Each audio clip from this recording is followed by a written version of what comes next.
इतिहास, जिसे हम सभ्यता की कहानी कहते हैं। लेकिन क्या होगा अगर इतिहास के कुछ पन्नों में ऐसे राज छिपे हों जिन्हें विज्ञान आज तक नहीं समझ पाया?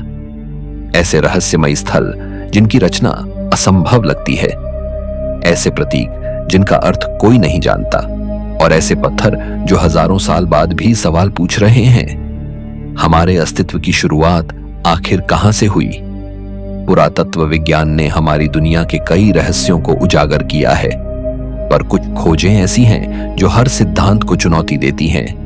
कभी मिस्र की रेत के नीचे तो कभी समुद्र की गहराइयों में मानव सभ्यता के ऐसे निशान मिले हैं जो हमारी समझ से बहुत आगे हैं। तो आइए तैयार हो जाइए एक ऐसी यात्रा के लिए जहां हम देखेंगे वो 20 पुरातात्विक रहस्य जिन्हें विज्ञान भी आज तक सुलझा नहीं पाया है। तो चलिए अब शुरू करते हैं इस रहस्यमयी सफर को। Number 10, unfinished obelisk of Aswan, अधूरा पत्थर।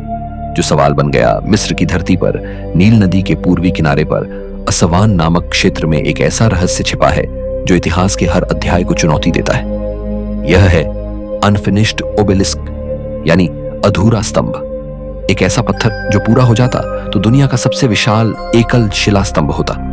इसकी लंबाई लगभग 42 मीटर और अनुमानित वजन 1000 टन से भी अधिक आंका गया है। यह स्मारक हतशेपसुत नामक महिला फैरो के शासनकाल 15वीं शताब्दी ईसा पूर्व में बनना शुरू हुआ था।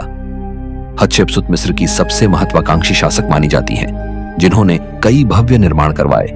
लेकिन यह ओबेलिस्क शायद उनकी सबसे बड़ी आकांक्षा थी, एक ऐसा स्मारक जो समय से बड़ा हो।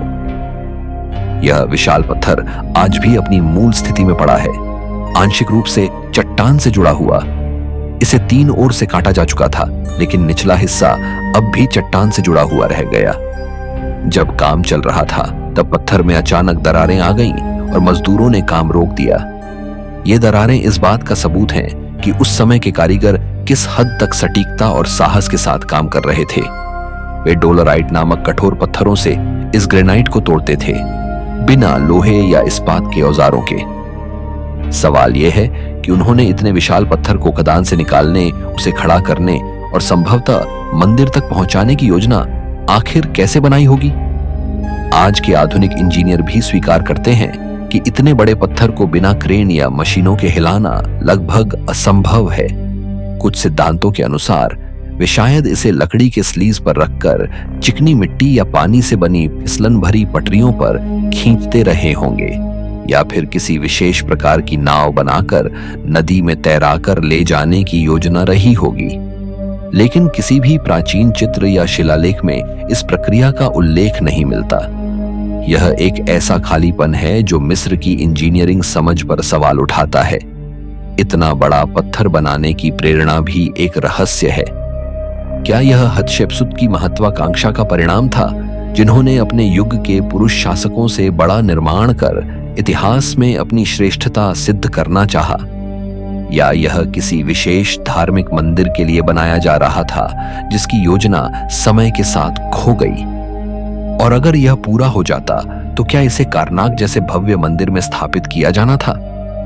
इन सब का कोई निश्चित उत्तर नहीं है। यह ओबेलिस्क न केवल मिस्र की कारीगरी की सीमाओं को परखता है, बल्कि यह भी दिखाता है कि उस युग के लोग पदार्थ, संतुलन और श्रम प्रबंधन के सिद्धांतों को कितनी गहराई से समझते थे। जब आप अस्वान की उस प्राचीन खदान में खड़े होकर इस विशाल अधूरे ओबेलिस्क को देखते हैं तो लगता है जैसे समय रुक गया हो। हवा में अब भी उस अधूरे प्रयास की गूंज है, मानो मजदूरों की हथौड़ियों की आवाजें अब भी उस ग्रेनाइट में गूंज रही हों। यह अधूरा स्तंभ केवल एक पत्थर नहीं, यह इतिहास की महत्वाकांक्षा, असफलता और रहस्य का संगम है। यह हमें दिखाता है कि प्राचीन मानव ने अपनी सीमाओं को कितनी दूर तक धकेला और कैसे उसकी कोशिशें आज भी हमें हैरान करती हैं। अस्वान का यह अधूरा ओबेलिस्क अपनी अधूरी अवस्था में भी एक पूर्ण कहानी कहता है, एक ऐसी कहानी जो क्यों से शुरू होती है और कैसे पर खत्म नहीं होती। Number 9, great serpent mound, Ohio. धरती पर उकेरा गया रहस्यमय नाग। अमेरिका के ओहायो राज्य की हरी भरी पहाड़ियों में बसा एक ऐसा स्थल है जो आज भी वैज्ञानिकों के लिए रहस्य बना हुआ है। यह है ग्रेट सरपेंट माउंड, धरती पर बना एक विशाल सर्पाकार टीला, जिसकी आकृति इतनी सटीक और विशाल है कि इसे केवल आकाश से ही पूरी तरह देखा जा सकता है। लगभग 400 मीटर लंबा और 6 मीटर चौड़ा, यह भू आकृति धरती पर मानो एक जीवित सर्प की तरह फैली हुई प्रतीत होती है। इसका सिर एक अंडाकार आकार को निगलते हुए दिखता है और उसकी पूंछ सर्पिलाकार में लिपटी हुई है। यह आकृति इतनी सुव्यवस्थित और कलात्मक है कि मानो किसी आधुनिक इंजीनियर ने माप जोख कर बनाई हो। इस सर्पाकार संरचना की खोज 19वीं सदी में हुई थी और तब से ही यह इतिहासकारों और पुरातत्वविदों के बीच चर्चा का विषय बनी हुई है। पहले इसे एडिना संस्कृति का निर्माण माना गया था, जो ईसा पूर्व 800 से 100 के बीच अस्तित्व में थी, लेकिन बाद में जब कार्बन डेटिंग की गई तो यह तिथि लगभग 1070 ईस्वी के आसपास निकली, जिससे पता चला कि इसे फोर्ट एंशिएंट संस्कृति के लोगों ने बनाया होगा। परंतु इस पहेली का असली सवाल यह नहीं कि इसे किसने बनाया, बल्कि क्यों बनाया। यह टीला किसी कब्र या दफन स्थल का हिस्सा नहीं है, न ही इसमें मानव अवशेष पाए गए हैं। यह केवल एक आकृति है, एक प्रतीकात्मक रूप, जिसे धरती पर इस तरह उकेरा गया है जैसे किसी संदेश का रूप हो। वैज्ञानिकों ने इसकी दिशा और आकृति का अध्ययन किया तो पाया कि सर्प का सिर ठीक उस दिशा में है जहां गर्मियों के संक्रांति के दिन सूर्य अस्त होता है। इसके कई मोड़ चंद्रमा के विशेष चक्रों के अनुरूप हैं। कुछ विद्वान मानते हैं कि यह सर्पाकार स्थल संभवतः सूर्य या चंद्र ग्रहणों का प्रतीक है। वहीं कुछ अन्य कहते हैं कि यह पृथ्वी और आकाश के मिलन का प्रतीक है, एक ऐसा स्थान जहां ब्रह्मांडीय ऊर्जाएं धरती से जुड़ती हैं। स्थानीय जनजातियों की परंपराओं में सर्प सृष्टि, शक्ति और पुनर्जन्म का प्रतीक माना जाता था। इसलिए यह संभव है कि यह माउंड धार्मिक अनुष्ठानों या ब्रह्मांडीय पूजा का हिस्सा रहा हो। इतना ही नहीं, जिस क्षेत्र में यह माउंड स्थित है वह लाखों वर्ष पहले एक विशाल उल्कापिंड के टकराने से बना था। इस क्षेत्र की भूगर्भीय रचना में भी असामान्यताएं हैं, जिससे लगता है कि इसे इस विशेष स्थान पर बनाना संयोग नहीं, बल्कि गहरी समझ और प्रतीकात्मकता का परिणाम था। यहाँ की मिट्टी और पत्थर इस बात की गवाही देते हैं कि इसके निर्माण में काफी श्रम और समय लगा होगा। हजारों टन मिट्टी को लाकर परतों में बिछाया गया और हर मोड़, हर वक्र एक निश्चित गणना के अनुसार बनाया गया। यह किसी साधारण जनजातीय कला का परिणाम नहीं लगती, बल्कि किसी संगठित समाज का कार्य प्रतीत होती है। आज ग्रेट सरपेंट माउंड को यूनेस्को वर्ल्ड हेरिटेज साइट के रूप में संरक्षित किया गया है। यहाँ आने वाले लोग जब ऊपर से इस विशाल सर्प को देखते हैं तो एक रहस्यमयी अनुभूति होती है, जैसे कोई प्राचीन शक्ति अब भी इस धरती में सांस ले रही हो। विज्ञान ने इसके बारे में कई अनुमान लगाए हैं, लेकिन इस प्रश्न का उत्तर अब भी अधूरा है कि आखिर हजारों साल पहले किसी ने क्यों धरती पर इतना विशाल सर्प उकेरा था। क्या यह आकाश का प्रतीक था या धरती का रहस्य? शायद यह सर्प स्वयं उस प्रश्न का प्रतीक है जिसका उत्तर मानवता अब तक खोज नहीं पाई, क्योंकि कुछ रहस्य समय नहीं बल्कि सृष्टि खुद छुपा कर रखती है। Number 8, Baghdad battery. जब बिजली ने इतिहास को चौंका दिया सन 1938 में, जब जर्मन पुरातत्वविद विल्हेम क्यूनिक ने इराक की राजधानी बगदाद के पास खुदाई की तो उन्हें कुछ साधारण से मिट्टी के बर्तन मिले। लेकिन ये बर्तन साधारण नहीं थे, इनमें छिपा था ऐसा रहस्य जिसने आधुनिक विज्ञान को भी हिला दिया। ये छोटे छोटे जार लगभग 13 सेंटीमीटर ऊंचे थे, जिनमें अंदर एक तांबे का सिलेंडर था और उस सिलेंडर के बीच में एक लोहे की छड़ डाली गई थी, जिसे डामर से सील किया गया था। देखने में यह एक साधारण बर्तन जैसा लगता था, लेकिन इसकी संरचना किसी आधुनिक गैल्वेनिक सेल यानी बैटरी जैसी थी। जब वैज्ञानिकों ने इसकी प्रतिकृति बनाई और उसमें सिरका या नींबू के रस जैसे अम्लीय तरल डाले तो उसमें हल्का सा विद्युत प्रवाह उत्पन्न हुआ। यही था बैगदाद बैटरी, एक ऐसी खोज जिसने मानव इतिहास में बिजली के ज्ञान की परिभाषा बदल दी। अब सवाल यह था कि 2000 साल पहले, जब आधुनिक विज्ञान का कोई अस्तित्व नहीं था, तब यह बैटरी जैसी वस्तु आखिर किस काम आती थी? इन जारों को पार्थियन काल लगभग 200 ईसा पूर्व से 200 ईस्वी का माना जाता है। यह वह समय था जब मेसोपोटामिया सभ्यता अपने उत्कर्ष पर थी, लेकिन इस सभ्यता के किसी भी ग्रंथ, चित्र या अवशेष में बिजली का प्रयोग कहीं उल्लेखित नहीं है। न तो कोई तार मिले, न कोई विद्युत उपकरण। तो क्या यह वास्तव में बैटरी थी? कुछ शोधकर्ताओं ने अनुमान लगाया कि इसका उपयोग इलेक्ट्रोप्लेटिंग यानी धातु पर सोने या चांदी की परत चढ़ाने में किया जाता होगा, परंतु इस सिद्धांत को पुख्ता करने वाला कोई ठोस प्रमाण अब तक नहीं मिला। अन्य विशेषज्ञों का मानना है कि यह बैटरी नहीं, बल्कि किसी धार्मिक या औषधीय अनुष्ठान में प्रयुक्त पात्र रहा होगा। कईयों ने यह भी कहा कि शायद यह केवल एक भ्रम है, एक साधारण वस्तु जिसे आधुनिक दृष्टिकोण से देखकर हमने उसे बैटरी समझ लिया।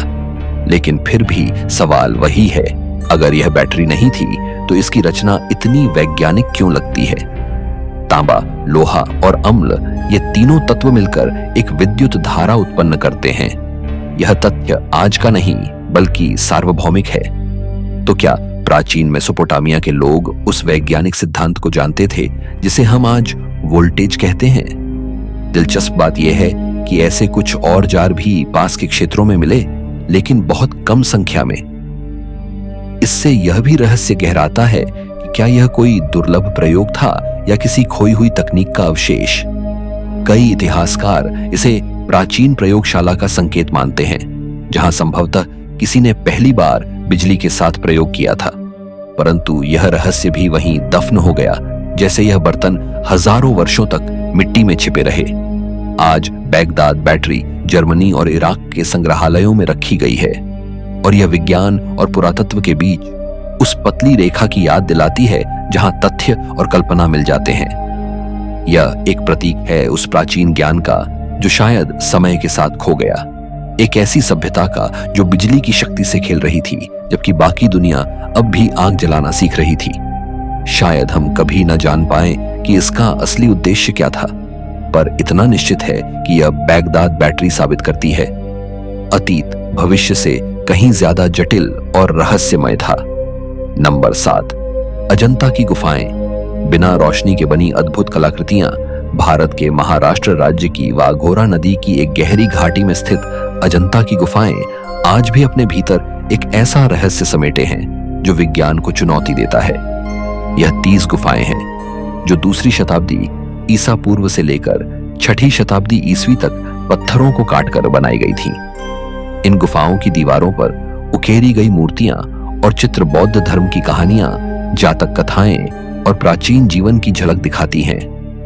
परंतु जो बात सबसे रहस्यमयी है वह यह कि ये भव्य कलाकृतियां गुफाओं के सबसे अंधेरे हिस्सों में बनी हैं, जहां सूर्य की एक किरण भी नहीं पहुंचती। इन चित्रों की सूक्ष्मता, रंगों की गहराई और रेखाओं की सटीकता देखकर यह सवाल उठता है कि आखिर 2000 साल पहले कलाकारों ने बिना किसी आधुनिक रोशनी के इतनी बारीक पेंटिंग कैसे बनाई। इन गुफाओं में दीपक या मशालों का कोई प्रमाण नहीं मिला। यदि उन्होंने तेल के दीपक जलाए होते तो दीवारों और छत पर कालिक या धुएं के निशान मिलते, लेकिन आज तक ऐसा कुछ नहीं मिला। इससे यह रहस्य और भी गहरा हो जाता है कि प्रकाश का स्रोत आखिर क्या था।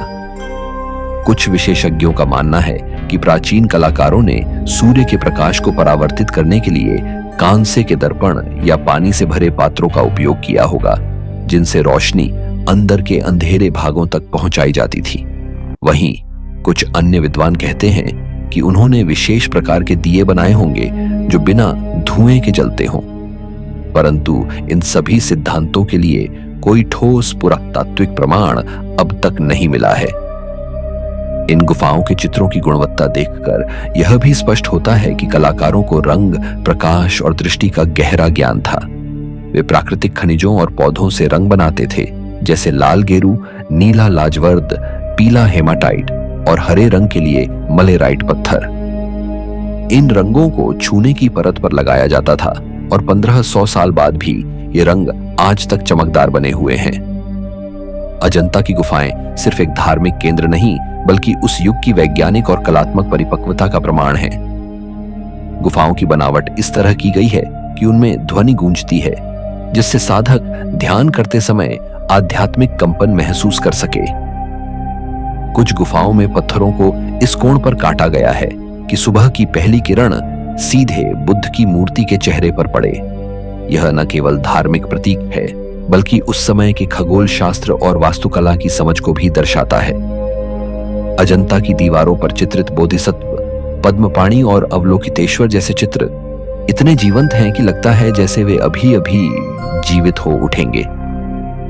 कलाकारों ने अपने साधनों से असंभव को संभव कर दिखाया, लेकिन आज भी यह सवाल बना हुआ है कि अंधकार में उन्होंने यह चमत्कार कैसे किया। क्या उनके पास कोई ऐसी तकनीक थी जो समय के साथ खो गई, या फिर क्या यह केवल मनुष्य की अद्भुत एकाग्रता और प्रकृति के ज्ञान का परिणाम था? जो भी सच हो, अजंता की गुफाएं आज भी उसी रहस्य के साथ खड़ी हैं जैसे समय वहीं थम गया हो। इन गुफाओं की हर रेखा, हर रंग और हर आकृति उस युग की मौन आवाज है जो हमें बताती है कि जब बाकी दुनिया पत्थरों से आग जलाना सीख रही थी, तब भारत के शिल्पकार अंधकार में प्रकाश रच रहे थे। अजंता केवल एक स्मारक नहीं, यह वह साक्ष्य है कि मनुष्य की सृजनशीलता किसी युग या साधन की मोहताज नहीं। यह एक ऐसा रहस्य है जो हर बार देखने पर और गहराता जाता है। Number 6, Sajama lines, Bolivia. धरती पर खींचे रहस्यमयी रेखा चित्र बोलिविया के ऊंचे अल्टीप्लानो पठार पर बर्फ से ढकी न्याटो सायामा पर्वत श्रृंखला के पास फैला हुआ एक ऐसा रहस्य है जिसे केवल आकाश से देखने पर समझा जा सकता है। यह है सायामा लाइंस, धरती पर खींची हजारों सीधी रेखाएं जो मिलकर लगभग 22,000 वर्ग किलोमीटर का क्षेत्र घेरती हैं। यह क्षेत्र किसी छोटे देश के बराबर है, लेकिन इन रेखाओं की असली पहेली उनकी सटीकता और उद्देश्य में छिपी है।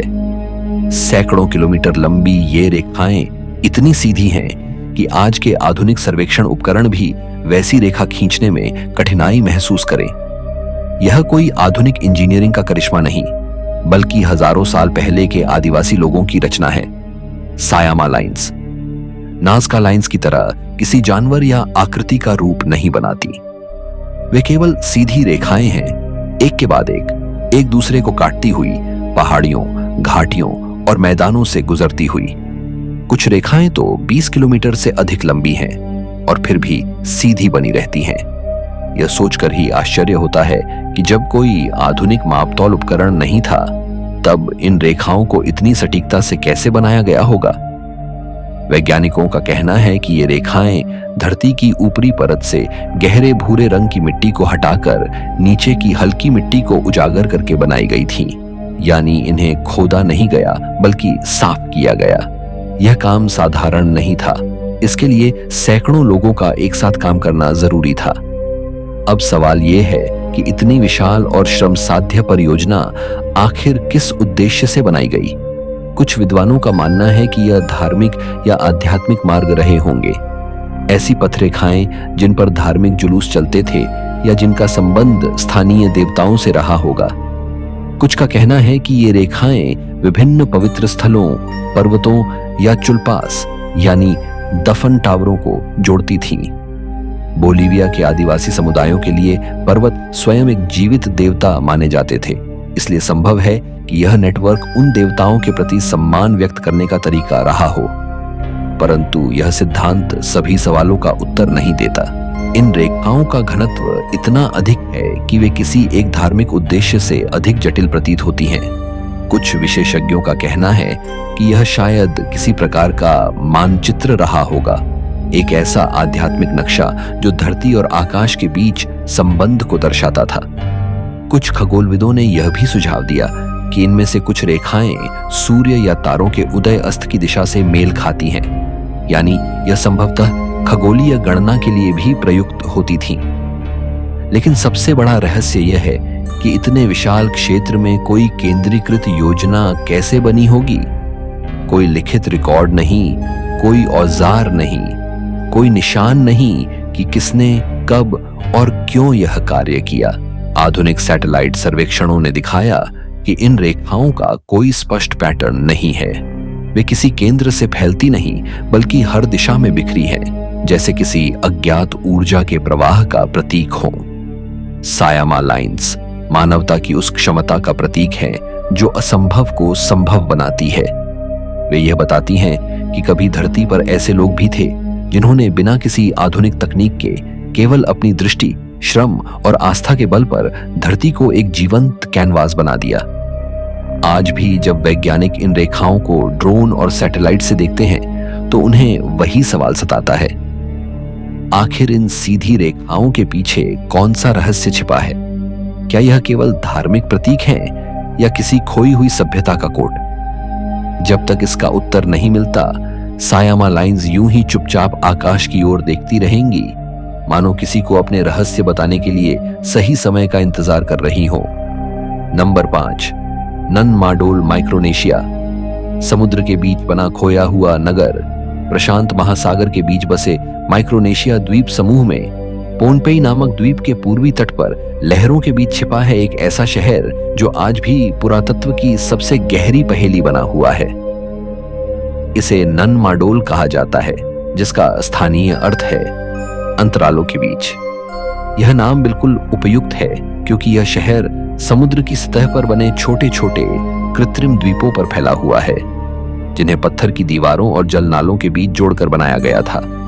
लगभग 90 छोटे द्वीप और दर्जनों नहरें मिलकर यह एक जलमय नगर बनाते हैं, जिसे देखकर लगता है मानो यह किसी रहस्यमयी सभ्यता का खोया हुआ वेनिस हो। यह स्थान 12वीं से 16वीं सदी के बीच सौडेलेउ राजवंश की राजधानी था, जो इस क्षेत्र का धार्मिक और राजनीतिक केंद्र माना जाता है। किंतु जो बात इस स्थल को रहस्यमयी बनाती है वह है इसका निर्माण। यहाँ की दीवारें और संरचनाएं ठोस बेसाल्ट पत्थरों से बनी हैं, जिनका वजन कई टन है। हर पत्थर लंबवत और क्षैतिज रूप से इस तरह रखा गया है कि वे विशाल पत्थर की दीवारों का रूप ले लेते हैं। ये जानकर आश्चर्य होता है कि उस समय न तो लोहे के औजार थे, न पहिए, न ही कोई यांत्रिक साधन। फिर भी इन पत्थरों को खदानों से निकालकर समुद्र पार कर और इतनी सटीकता से जमाया गया।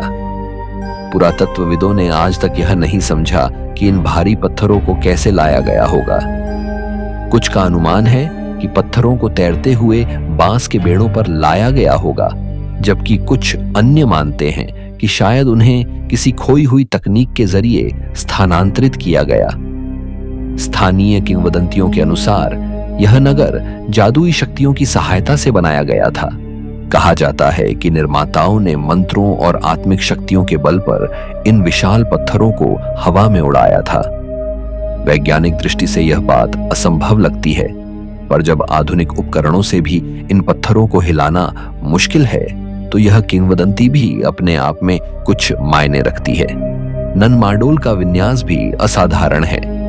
यहाँ की नहरें ज्वार भाटा के साथ बहती हैं, जिससे नगर में पानी का प्राकृतिक प्रवाह बना रहता था। शहर के केंद्र में राजाओं और पुरोहितों के निवास स्थान, पूजा स्थल और समाधियां थीं। उनमें से सबसे प्रसिद्ध नान दौरास है, एक विशाल दीवारों से घिरा परिसर जिसके भीतर राजवंशीय समाधियां हैं। कहा जाता है कि यहाँ के राजा स्वयं को समुद्र का पुत्र मानते थे और अपने शासन को दिव्य शक्तियों से जोड़ते थे। लेकिन इस भव्य नगर का अंत भी उतना ही रहस्यमयी है। 16वीं सदी के आसपास यह पूरी तरह वीरान हो गया। कोई स्पष्ट कारण नहीं मिला कि इतने बड़े समाज ने अपना नगर क्यों छोड़ दिया। कुछ मानते हैं कि यह प्राकृतिक आपदाओं, तूफानों और भूकंपों से नष्ट हुआ, जबकि अन्य कहते हैं कि राजवंश के पतन और आंतरिक संघर्षों ने इसे समाप्त किया। जो भी हुआ, यह शहर समय के सागर में डूब गया और केवल पत्थरों की खामोशी बाकी रह गई। आज नन माडोल को यूनेस्को विश्व धरोहर स्थल घोषित किया गया है। इसकी दीवारें अब भी खड़ी हैं, समुद्र के बीच लहरों से टकराती हुई, मानो किसी खोए हुए युग की कहानी सुना रही हो। यह स्थान न केवल इंजीनियरिंग का चमत्कार है, बल्कि मानव इतिहास की उस अज्ञात परत का प्रतीक भी, जहां आस्था, शक्ति और रहस्य एक साथ सांस लेते हैं। जब लहरें इसकी दीवारों से टकराती हैं, तो लगता है मानो यह शहर अब भी जीवित है, बस चुप है, क्योंकि इसके रहस्य बोलने के लिए शायद कोई योग्य श्रोता अभी तक नहीं मिला। Number 4, Cochno Stone, Scotland. पत्थर पर अंकित रहस्यमयी प्रतीक। स्कॉटलैंड के ग्लासगो शहर के बाहरी इलाके में खेतों के बीच छिपा है एक ऐसा पत्थर जिसने यूरोप के प्रागैतिहासिक रहस्यों को और गहरा कर दिया है। यह है कॉकनोस्टोन, एक विशाल बलुआ पत्थर की चट्टान जिसकी लंबाई लगभग 13 मीटर और चौड़ाई 8 मीटर है। इसकी सतह पर सैकड़ों गड्ढे, वृत्ताकार रेखाएं, सर्पिल आकृतियां और रहस्यमयी निशान उकेरे गए हैं। इन्हें कप एंड रिंग मार्क्स कहा जाता है, यानी पत्थर पर बने छोटे गड्ढे जिनके चारों ओर वृत्त बने हैं। यूरोप के कई हिस्सों में ऐसे निशान मिलते हैं, परंतु कॉकनोस्टोन अपने आकार, घनत्व और जटिलता के कारण सबसे विशेष है। इस पत्थर की खोज 1887 में स्थानीय पुरातत्वविद रेवरेंड जेम्स हार्वे ने की थी। उन्होंने इसे यूरोप के सबसे महत्वपूर्ण प्रागैतिहासिक कलात्मक नमूनों में से एक बताया, लेकिन यह खोज जितनी महत्वपूर्ण थी उतनी ही नाजुक भी। आने वाले वर्षों में लोगों ने इस पर अपने नाम, तिथियां और प्रतीक खुदे, जिससे इसका काफी हिस्सा क्षतिग्रस्त हो गया। इसे बचाने के लिए 1965 में पुरातत्व विभाग ने एक असाधारण कदम उठाया। इस पूरे पत्थर को मिट्टी में दबा दिया गया ताकि आने वाली पीढ़ियों के लिए इसे संरक्षित रखा जा सके। 50 साल तक यह पत्थर धरती के नीचे सोता रहा और फिर 2016 में ग्लासगो विश्वविद्यालय की एक टीम ने इसे अस्थायी रूप से बाहर निकालकर 3D स्कैन किया। आधुनिक तकनीक से किए गए इस डिजिटल दस्तावेज ने हमें इसके अद्भुत विवरण देखने का मौका दिया। जब इसे फिर से मिट्टी में दबा दिया गया तो इसका एक वर्चुअल प्रतिरूप ऑनलाइन उपलब्ध करवा दिया गया ताकि कोई भी इसे देख सके। लेकिन इन सब के बावजूद इसका असली रहस्य अब भी अनसुलझा है। आखिर इन प्रतीकों का अर्थ क्या था? कुछ विशेषज्ञ मानते हैं कि यह किसी प्रकार का खगोलीय मानचित्र है जिसमें तारों, सूर्य या चंद्रमा की गतियों को दर्शाया गया है। कुछ अन्य इसे धार्मिक प्रतीक मानते हैं, किसी देवता या पवित्र शक्ति की पूजा का माध्यम। कुछ शोध यह भी बताते हैं कि ये आकृतियां किसी समुदाय के भूक्षेत्र या सीमाओं को दर्शाने के लिए बनाई गई थी। लेकिन इन सब में सबसे रहस्यमय बात यह है कि यूरोप के अलग अलग हिस्सों में पाए गए ऐसे कप एंड रिंग चिन्हों का कोई सार्वभौमिक अर्थ नहीं मिला। चाहे वे स्पेन हो, आयरलैंड, नॉर्वे या स्कॉटलैंड, हर जगह इनके रूप अलग हैं, परंतु विचार एक जैसे। यह संकेत करता है कि यूरोप के प्रागैतिहासिक लोगों में एक साझा सांस्कृतिक या आध्यात्मिक दृष्टिकोण रहा होगा। कॉकनोस्टोन की सतह पर कुछ आकृतियां एक दूसरे से जुड़ी हुई हैं, जैसे किसी कथा का हिस्सा हो। कुछ निशान एक दूसरे को काटते हैं, जैसे समय के साथ नई परतें जुड़ती गईं। यह ऐसा लगता है जैसे यह पत्थर हजारों सालों तक कई पीढ़ियों के हाथों से गुजरता रहा। हर युग ने इसमें कुछ जोड़ा और कुछ मिटा दिया। यह पत्थर केवल एक शिला नहीं, बल्कि एक संवाद है, मानव चेतना का वह प्रारंभिक प्रयास जिसमें उसने अपने विचार पत्थर पर उकेरने शुरू किए। आज जब हम इसे देखते हैं तो यह सवाल अनायास उठता है कि क्या यह पत्थर केवल कला का नमूना है या किसी खोई हुई भाषा की पहली पंक्ति? क्या यह किसी ब्रह्मांडीय रहस्य का संकेत था या केवल किसी समुदाय की आस्था का प्रतीक? आधुनिक तकनीक ने इसके हर निशान को दर्ज कर लिया है, पर उसके अर्थ को समझना अब भी असंभव है। शायद यही इसकी सबसे बड़ी खूबसूरती है कि यह पत्थर हमें हमारी अपनी जिज्ञासा से जोड़ता है। कॉकनोस्टोन आज भी मिट्टी के नीचे सो रहा है, लेकिन उसके भीतर अंकित वे प्रतीक अब भी फुसफुसाते हैं, समय की उस भाषा में जिसे केवल इतिहास ही सुन सकता है। नंबर 3, ग्रेट जिम्बाब्वे के अवशेष। पत्थरों में छिपा खोया हुआ साम्राज्य दक्षिण अफ्रीका के जिम्बाब्वे देश की पहाड़ियों में बसे प्राचीन खंडहर आज भी एक खोए हुए साम्राज्य की गवाही देते हैं। इन्हें ग्रेट जिम्बाब्वे कहा जाता है, एक ऐसा नगर जो 11वीं से 15वीं शताब्दी के बीच अफ्रीका की सबसे शक्तिशाली सभ्यताओं में से एक का केंद्र था। लगभग 1000 एकड़ में फैले इस नगर में 3 मुख्य परिसर थे: हिल कॉम्प्लेक्स, ग्रेट एनक्लोजर और वैली रूइंस। सबसे प्रसिद्ध है ग्रेट एनक्लोजर, विशाल गोलाकार दीवारें जिनकी ऊंचाई 10 मीटर तक और मोटाई 5 मीटर है। ये दीवारें किसी गाड़े या चूने के बिना सिर्फ ग्रेनाइट पत्थरों को बारीकी से काटकर बनाई गई हैं। यह निर्माण शैली इतनी सटीक है कि पत्थर आज भी बिना किसी सीमेंट के एक दूसरे पर पूरी मजबूती से टिके हुए हैं। यह शहर केवल स्थापत्य कला का चमत्कार नहीं था, बल्कि व्यापार और संस्कृति का भी केंद्र था। पुरातत्वविदों को यहाँ से चीन और फारस की मिट्टी के बर्तन, अरब व्यापारियों के कांच के मनके और सोने के आभूषण मिले हैं, जो साबित करते हैं कि यह स्थान अफ्रीका के भीतरी इलाकों और समुद्री तट के बीच एक प्रमुख व्यापारिक मार्ग था। कहा जाता है कि यहाँ 15 से 20 हजार लोग रहते थे, जिनमें शासक, व्यापारी, कारीगर और साधारण नागरिक शामिल थे। लेकिन इसकी सबसे रहस्यमय बात यह है कि इतने विशाल पत्थर के दुर्गों का उद्देश्य क्या था? क्या यह राजा का महल था या धार्मिक केंद्र? कुछ इतिहासकारों का मानना है कि यह माता देवी के मंदिर के रूप में बनाया गया था, जबकि कुछ अन्य इसे सत्ता और वैभव का प्रतीक मानते हैं। ग्रेट जिम्बाब्वे की सबसे अद्भुत संरचना कॉनिकल टॉवर है, एक विशाल पत्थर का बेलनाकार स्तंभ जो किसी भी अफ्रीकी स्थापत्य में और कहीं नहीं देखा गया। इसका न तो कोई दरवाजा है, न कोई खिड़की। कुछ लोग इसे अन्नागार मानते हैं, तो कुछ इसे उर्वरता और शक्ति के प्रतीक के रूप में देखते हैं, परंतु इसका असली उद्देश्य आज तक रहस्य बना हुआ है। शहर के पतन की कहानी भी उतनी ही रहस्यमयी है। 15वीं सदी में यह नगर अचानक वीरान हो गया। कोई युद्ध का प्रमाण नहीं, कोई प्राकृतिक आपदा नहीं, फिर भी लोग यहां से गायब हो गए। कुछ वैज्ञानिकों का अनुमान है कि भूमि की उपजाऊ शक्ति घट जाने और संसाधनों की कमी से लोग यहां से 19वीं सदी में जब यूरोपीय खोजकर्ताओं ने इसे देखा तो उन्होंने यह मानने से इनकार कर दिया कि इतने भव्य निर्माण अफ्रीकी लोगों के हाथों से हो सकते हैं। उन्होंने इसे विदेशी सभ्यताओं, मिस्र या फिनिशिया से जोड़ने की कोशिश की, लेकिन आधुनिक पुरातत्व ने इन सभी मिथकों को तोड़ दिया। वैज्ञानिक प्रमाणों ने सिद्ध किया कि यह शोण लोगों का कार्य था, अफ्रीका की स्थानीय संस्कृति की असाधारण उपलब्धि। आज ग्रेट जिम्बाब्वे को यूनेस्को विश्व धरोहर स्थल घोषित किया गया है। पत्थरों के इन विशाल घेरे अब भी हवा में इतिहास की गूंज बनकर खड़े हैं, यह साबित करते हुए कि अफ्रीका केवल सोने और हाथी दांत की भूमि नहीं थी, बल्कि बौद्धिक और स्थापत्य शक्ति का भी केंद्र थी। यह नगर उस सवाल का जीवंत उत्तर है जो हर सभ्यता से पूछा जाता है, तुम्हारे पत्थर तुम्हारी कहानी क्या कहते हैं?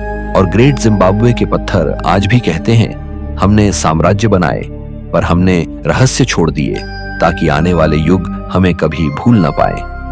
नंबर 2, हॉल सफलिनी हाइपोजियम, माल्टा। धरती के नीचे गूंजता रहस्य।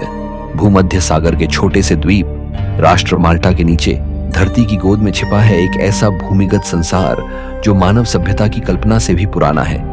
इसे हॉल सफलिनी हाइपोजियम कहा जाता है और यह विश्व के सबसे रहस्यमयी पुरातात्विक स्थलों में से एक है।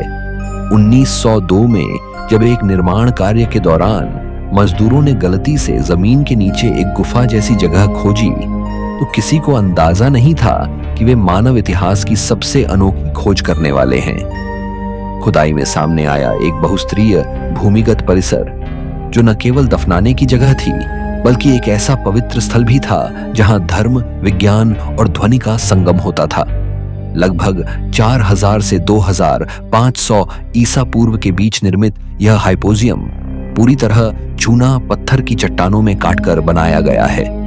यह 3 स्तरों में विभाजित है। ऊपरी भाग प्राकृतिक गुफाओं पर आधारित है। मध्य भाग में पत्थर से तराशी गई जटिल दीवारें, स्तंभ और छतें हैं, जबकि निचला भाग गहराई में जाकर एक रहस्यमयी भूल भुलैया में बदल जाता है।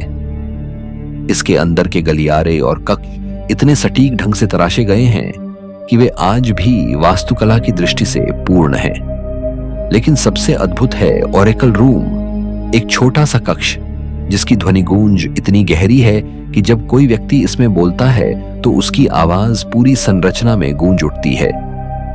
आधुनिक वैज्ञानिकों ने जब इसकी जांच की तो पाया कि इसकी दीवारें विशेष ध्वनि तरंग आवृत्ति लगभग 110 हर्ट्ज पर कंपन उत्पन्न करती हैं, जिससे व्यक्ति को एक आध्यात्मिक अनुभूति होती है। ऐसा लगता है जैसे आवाज सिर्फ गूंज नहीं रही बल्कि शरीर के भीतर भी महसूस हो रही है। यह भी पाया गया कि यहां हजारों लोगों के अवशेष दफनाए गए थे, अनुमानतः 7,000 से अधिक। लेकिन इन शवों का व्यवस्थित ढंग से रखा जाना यह संकेत देता है कि यह केवल एक कब्रगाह नहीं थी, बल्कि मृत्यु के बाद जीवन में विश्वास रखने वाली किसी विकसित संस्कृति का प्रतीक स्थल था। दीवारों पर लाल गेरू से बने सर्पिल और वृत्ताकार चित्र आज भी दिखाई देते हैं, जो शायद पुनर्जन्म या ब्रह्मांड के चक्र का प्रतीक हैं। कुछ दीवारों पर उभरी हुई कलाकृतियां इतनी नाजुक हैं कि यह समझना मुश्किल है कि बिना किसी धातु उपकरण के इन्हें कैसे बनाया गया होगा। यहां से मिली सबसे प्रसिद्ध मूर्ति स्लीपिंग लेडी कहलाती है, मिट्टी से बनी एक स्त्री की आकृति जो सोती हुई मुद्रा में है। यह प्रतीक शायद मृत्यु को एक नींद की तरह देखने वाली उस सभ्यता की सोच को दर्शाता है। परंतु इन सब के बावजूद आज भी यह रहस्य बना हुआ है कि उस समय के लोग इस भूमिगत परिसर में वायु, प्रकाश और संरचना की स्थिरता कैसे बनाए रखते थे। इतनी गहराई में खुदाई करते समय वेंटिलेशन और दिशा की समझ के बिना यह संभव नहीं था, लेकिन अब तक कोई सुरंग या वायु द्वार नहीं मिला जो इस रहस्य को सुलझा सके। कुछ शुरुआती रिपोर्टों में यह भी दावा किया गया था कि यहां मिले कुछ खोपड़ियां असामान्य रूप से लंबी थीं, जिससे अज्ञात नस्ल की कहानियां भी फैली। हालांकि वैज्ञानिकों ने इन दावों को नकार दिया, परंतु इसने हाइपोजियम की रहस्यमय छवि को और गहराई दे दी। आज हॉल सफलिनी हाइपोजियम यूनेस्को की विश्व धरोहर सूची में शामिल है। यहां हर दिन सीमित संख्या में लोगों को प्रवेश दिया जाता है ताकि इसका संतुलन न बिगड़े। लेकिन जब कोई व्यक्ति इस भूमिगत मंदिर के भीतर उतरता है तो उसे एहसास होता है कि यह सिर्फ पत्थर की गुफा नहीं, बल्कि समय के नीचे दबी हुई एक पूरी सभ्यता की आत्मा है। इसकी खामोशी में भी एक संगीत है और उसकी गूंज में वही सवाल, आखिर 4,000 साल पहले इंसान ने धरती के भीतर यह अद्भुत संसार क्यों रचा। नंबर 1, फेस्टोस डिस्क क्रीट, मिट्टी में दबा अनपढ़ा संदेश। यूनान के क्रेट द्वीप पर स्थित प्राचीन मिनोअन सभ्यता के अवशेषों में एक ऐसा रहस्य छिपा है जिसे अब तक कोई पढ़ नहीं पाया। यह है फेस्टोस डिस्क, एक गोलाकार मिट्टी की पट्टी, व्यास में लगभग 15 सेंटीमीटर, जिस पर दोनों ओर सर्पिल रूप में 241 छोटे प्रतीक उकेरे गए हैं। इन प्रतीकों में मानव आकृतियां, जानवर, पौधे, हथियार और अजीब से चिन्ह बने हैं। इसे 1908 में इतालवी पुरातत्वविद लुइगी पर्नियर ने पैलेस ऑफ फेस्टोस नामक स्थल की खुदाई में खोजा था। जब इसे निकाला गया तो किसी को अंदाजा नहीं था कि यह छोटा सा डिस्क आगे चलकर इतिहास के सबसे बड़े भाषाई रहस्यों में से एक बन जाएगा। इस डिस्क की सबसे चौंकाने वाली बात यह है कि इसके प्रतीक खुदे नहीं बल्कि मुद्रांकित हैं, यानी हर प्रतीक को किसी छोटे ठप्पे से मिट्टी में दबाकर बनाया गया। यह तकनीक उस समय के लिए अभूतपूर्व थी और इसे इतिहास में सबसे प्राचीन मुद्रण तकनीक माना जाता है। इसका अर्थ यह हुआ कि मिनोअन लोग न केवल लेखन जानते थे बल्कि टाइपिंग जैसी अवधारणा से भी परिचित थे। लेकिन समस्या यह है कि ये प्रतीक किसी भी ज्ञात लेखन प्रणाली से मेल नहीं खाते। यह न तो मिस्री चित्रलिपि है, न सुमेरियन कील लिपि और न ही मिनोअन सभ्यता की ध्यात लिपि लीनियर ए। पिछले 100 सालों में सैकड़ों विशेषज्ञों ने इसे समझने की कोशिश की। कुछ ने कहा यह धार्मिक मंत्र है, कुछ ने इसे खगोलीय कैलेंडर बताया, तो कुछ ने इसे किसी पवित्र अनुष्ठान की रिकॉर्डिंग माना। परंतु अब तक कोई सर्वमान्य व्याख्या नहीं हुई। इसका कारण यह भी है कि यह एकमात्र नमूना है। अब तक कहीं और ऐसा कोई डिस्क नहीं मिला। भाषा की पहचान के लिए तुलना जरूरी होती है, पर जब दूसरा उदाहरण ही न हो तो व्याख्या असंभव हो जाती है। कुछ विद्वान मानते हैं कि यह किसी खोई हुई सभ्यता की लिपि हो सकती है जो मिनोअन लोगों से पहले अस्तित्व में थी। कुछ अन्य कहते हैं कि यह किसी विशेष धार्मिक समूह की गुप्त भाषा रही होगी, और कुछ तो यह भी मानते हैं कि यह पूरी तरह प्रतीकात्मक है, शब्द नहीं बल्कि विचारों का चित्रण। फेस्टोस डिस्क आज भी हेरेक्लियोनस संग्रहालय में सुरक्षित रखा गया है और इसे देखने के लिए हर साल हजारों लोग आते हैं। वे इसे घूरते हैं, उसकी सर्पिल रचना को समझने की कोशिश करते हैं और मन में वही सवाल उठता है, आखिर यह डिस्क किसका संदेश है और यह संदेश किसे भेजा गया था? यह केवल एक पुरातात्विक वस्तु नहीं, बल्कि समय में जमी एक अधूरी भाषा है, जैसे किसी ने हजारों साल पहले कुछ कहना चाहा हो, लेकिन सुनने वाला कभी पहुंचा ही नहीं।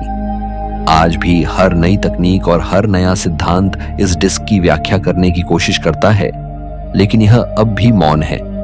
शायद यह मौन ही इसका सबसे बड़ा रहस्य है।